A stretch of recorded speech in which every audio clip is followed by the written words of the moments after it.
Бүгүн Жогорку кеңеш КТРКнын байкоочу кеңешине талапкерлерди карады. Жыйында Жогорку кеңештин төрагасы жок болгондуктан вице-спикер Айда Касмалиева алып барды. Жыйындагы депутаттар Касмалиеванын башкаруусуна баш ийбей койдубу же вице-спикер эл өкүлдөрүнүн чылбырын тарта албай калдыбы Айтор КТРКнын байкоочу кеңешине талапкерди тандоодо депутаттардын ортосунда талаш тартыш жаралды.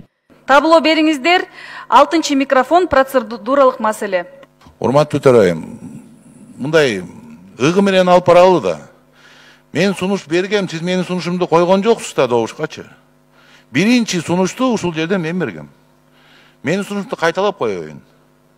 Сиз азыр өзүңүздүн сунушуңузду коюп атасыз да добушка. Болбойт да бул. КТРКнын байкоочу кеңешине талапкерди тандоого алгач тийиштүү комитеттин чечими боюнча электрондук жашыруун добуш берилип, анда талапкер Чынара Капарова эң көп добуш алды. Бул жыйынтыкка купулу толбой калган айрым депутаттар жыйынга келбей калган талапкерге добуш берилбей калганын айтып, регламент бузулду деген таристе добуш берүүнү жокко чыгарууну өтүнүштү. Капарова Чынара Абдылдаевна эң көп добуш алган. Демек, Капарова Чынара өттү. Рейтингтин добуш берүү ким көп алса ошол талапкер жеңет. Регламент боюнча. КТРКнын байкоочу кеңешине талапкерди бекитүү Жогорку кеңеште туура 5 саатка уланып, ортодо танаписта жарыяланды. Танапистен келген соң төрага келип, өзү бир нукка салууну колго алды. Бирок жыйын талаш тартыш менен башталгандыктан тартипке келтирүү төрагага кыйынчылык жаратты. Ал эми жыйынтыгында бир топ сунуштар айтылып, депутаттардын арасынан жалгыз гана Асылбек Жээнбековдун сунушун төрага добушка коюп, буга чейинки добуштар жокко чыгарылды. Регламент боюнча туура алып барыш үчүн үйрөнүш керек да негизи. Ошон үчүн бүгүнкү маселени Аида Камчыбековна калтырып койгонуңар туура эмес болгон. Асланбек Арсбекович.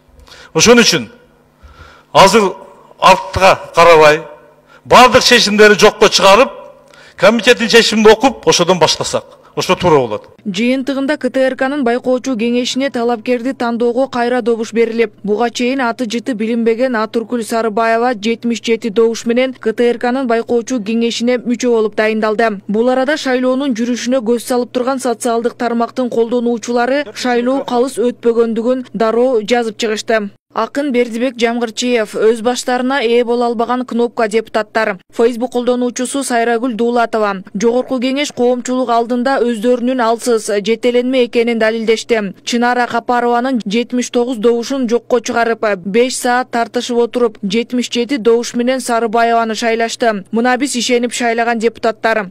Ал эми алган добушу жокко чыгарылган талапкер Чынара Капарова буга чейин эле ким мүчө болуп дайындаларын билгенин айтат. Бирок ага карабай бардыгы мыйзамдуу түрдө өтөрүнө ишеним арткан. Капарова журналистикадагы 20 жылдык тажрыйбасы менен КТРКнын директору Илим Карыпбековдун байкоочу кеңештин кетирип жаткан кемчиликтерин жоюу максатында талапкер болгонун кошумчалады. Бүгүнкү чыгарылган жыйынтык менен ал Жогорку кеңештин депутаттарынын өздөрүнүн ою жок болгону бирөөнүн буйругун аткарган курал катары сыпаттады.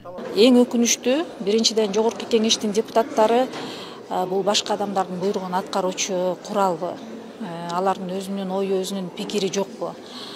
Мен багыл Илим Карыпбеков тарабынан, байкоочу кеңеш тарабынан кетип аткан кемчиликтерди жоюш үчүн өзүмдүн ушул 20 жылдык Эске салсак, КТРКнын байкоочу кеңешине 2017 жылдын апрель айынан бери мүчө болуп келген Айгүл Жунушалиеванын ордуна конкурс жарыяланган. Ага Маркбай Аматов, Чынара Капарова, Атуркүл Сарыбаева, Мирбек Мурзабеков жана Нургазы Мусаев өздөрүнүн талапкерлигин көрсөткөн болчу.